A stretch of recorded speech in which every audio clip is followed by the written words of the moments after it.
All right, let's jump right in. We're going to rewind the clock to the early 1990s when this huge, alarming story just swept across the nation. And that story was that American schools were failing girls, that we had a full-blown crisis in the classroom. And this wasn't some small academic thing. No, this was front-page news. And I mean, you just couldn't escape it. Headlines like this were absolutely everywhere. And they were framing this whole thing in these really urgent, really dramatic terms. The San Francisco Chronicle, for example, didn't pull any punches, calling it a dreadful waste of female talent. This wasn't just a story, it was a national alarm bell going off. And it wasn't just local papers. You had the New York Times, the paper of record, saying the exact same thing with this incredibly stark headline. Just look at the words they used: rife, lasting damage. That kind of language tells you this isn't a small issue, it's a huge, destructive problem. Then you've got Time magazine coming in and making the problem sound even bigger. They told their readers, hey, this isn't just about boys being a little better at math and science. Nope, this was something much deeper, a huge gender gap that was holding girls back in every single way. The message from the media was loud, and it was unified. So, okay, the story is absolutely everywhere. It's sparking this massive national conversation. People are demanding action. But with all that noise, you kind of have to wonder, what was actually fueling this fire? What was the research behind all these headlines?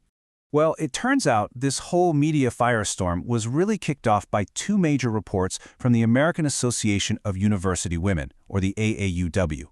The first one dropped in 1991. But then, in 1992, they released a follow-up study done by the super prestigious Wellesley College Center for Research on Women. And that second one, it was a media sensation. We're talking over 1,400 news stories. And wow, the claims in these reports were bombshells.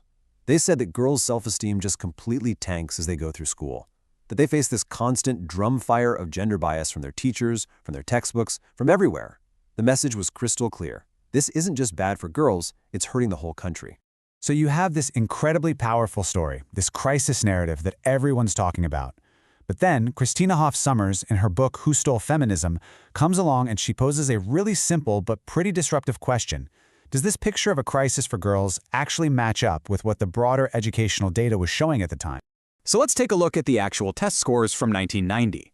The whole crisis narrative loved to highlight that tiny 3-point edge that boys had in math. But what they often kind of skipped over was the fact that girls had a massive 13-point lead in reading and an even bigger 24-point lead in writing. That data paints a very, very different picture of the gender gap. And it's not just test scores. You look at pretty much any other measure from the Department of Education back then, and the story gets even clearer. Who was getting into trouble more often? Boys. Who was getting suspended? Boys. Dropping out? Boys. And on the flip side, who was getting better grades, running student government, and filling up the honor societies? Girls. And then, there's this really tough, really sobering statistic. The AAUW report did point out that girls attempt suicide more often, but the source we're looking at highlights something the report only mentioned in passing: the devastating fact that 5 times as many boys actually die by suicide. That really complicates any simple story about which gender is in crisis. So if the big picture data tells a different story, where did these really specific, powerful claims of classroom bias come from? Well, one of the most famous examples, from researchers Myra and David Sadker, was this idea about kids calling out answers in class. The claim was that teachers would listen to boys who shouted out answers, but when girls did the exact same thing, they'd get told to raise their hands. It was the perfect little example of sexism in the classroom. Right, so the author of our source material decided to play detective. They went looking for the study behind this call-out claim. The Wellesley report pointed them to a journal called The Pointer, but when the author actually read the article, poof, nothing about call-outs. It was about boys getting disciplined more. The source says the original researchers cited their own work incorrectly, and that a deep dive to find any real, peer-reviewed data for this huge claim came up completely empty. This whole investigation leads the author to introduce a really key concept: advocacy research. The idea is pretty simple. It's when research isn't about an impartial search for the truth. Instead, you've already decided on your conclusion. You have a political goal, and you're just doing research to find evidence that backs up what you already believe. And look, this wasn't just some dusty academic debate. This stuff had huge, real-world consequences. The findings from these reports were presented to powerful foundations, and by 1993, members of Congress were citing them on the House and Senate floor. to introduce the Gender Equity in Education Act. This was a major bill that would have created a permanent, well-funded federal office. And they weren't subtle about it either. When he introduced the bill, Senator Ted Kennedy said the report refutes the common assumption that boys and girls are treated equally.